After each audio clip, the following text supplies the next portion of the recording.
The wonderful wizard of words himself, the man who spanks poetry's ass, and Beelzebub's favourite son, Mr. Mark Waddell!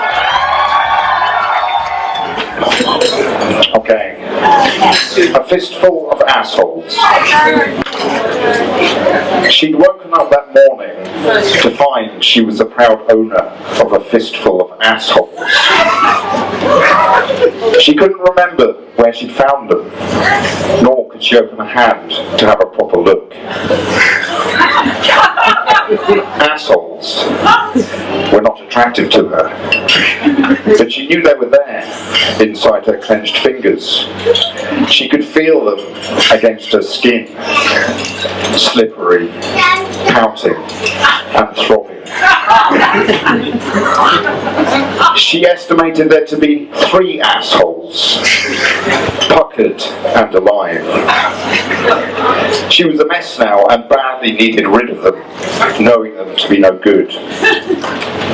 Running towards the lake, she stopped and tried to force her fingers open, but the assholes struggled, squirmed, and started making grunting noises as her fist refused to budge.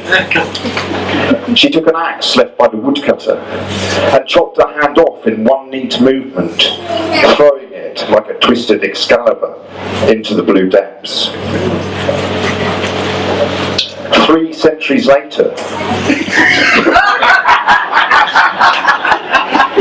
an expedition from the Federation stumbled across the lake, where a fistful of assholes rose slowly to the surface of the water. As legend had it, whoever has the strength to prise open a hand would rule the world, along with all the other assholes.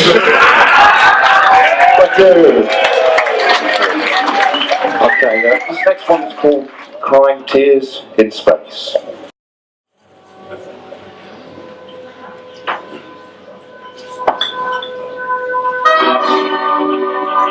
He watched her, crying tears in space.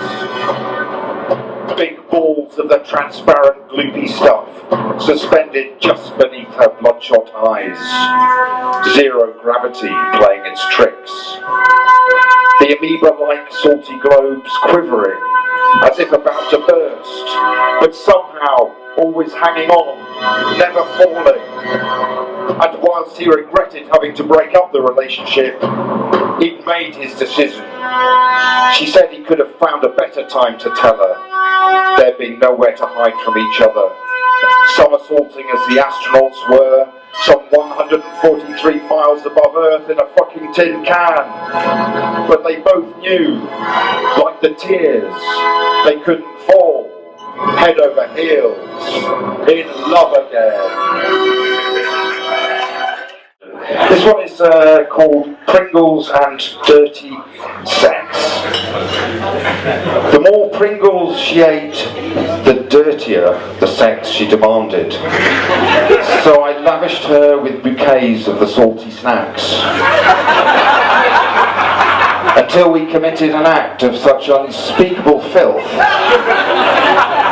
that these days I feel sick just looking at a Pringle. Thank you.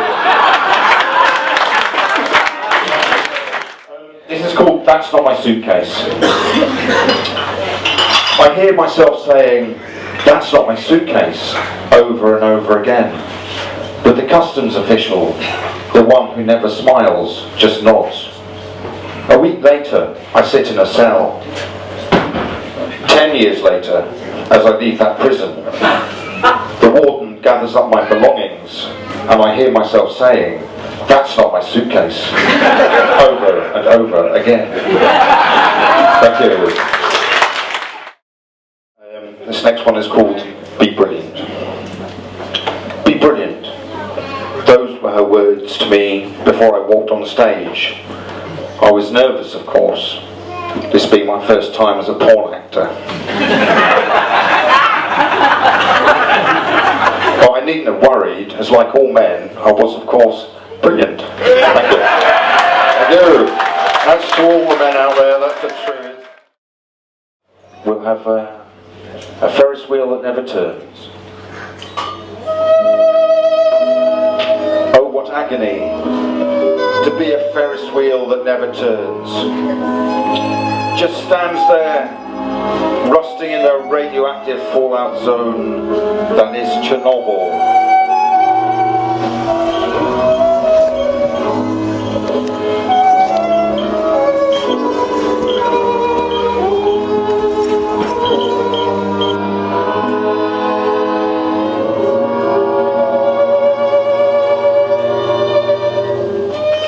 Its huge being, stuck in a time when the reactors were torn to shreds.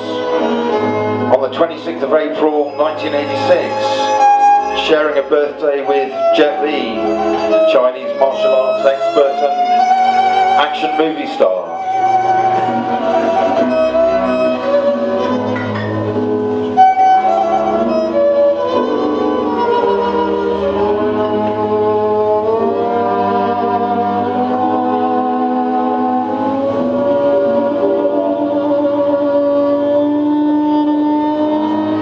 But even he could have done nothing to prevent the fallout. As trees blackened and forests turned to ashes, fish drowned and birds fell from an angry sky, in a world that had stopped turning.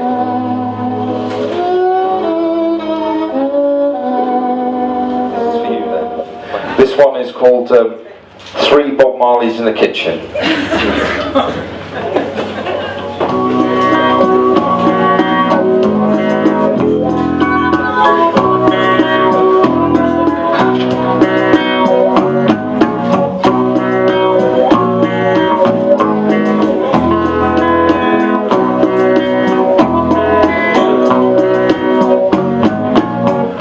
The recently divorced and depressed man was surprised to find 3 Bob Marleys in the kitchen when he came down for breakfast. They turned to him in one synchronized movement, taking in his tattered dressing gown and disheveled appearance. One holding out a marijuana spliff of such magnitude that the man had to take it in both hands. Inhaling deeply, he blew smoke rings in the shape of broken hearts and felt himself relaxing for the first time in ages as the 3 Bob Marleys sang, "No woman, no cry." Thank you, thank you. Big love to all of you, thank you so much. There's more to follow. Thank you. Thank you.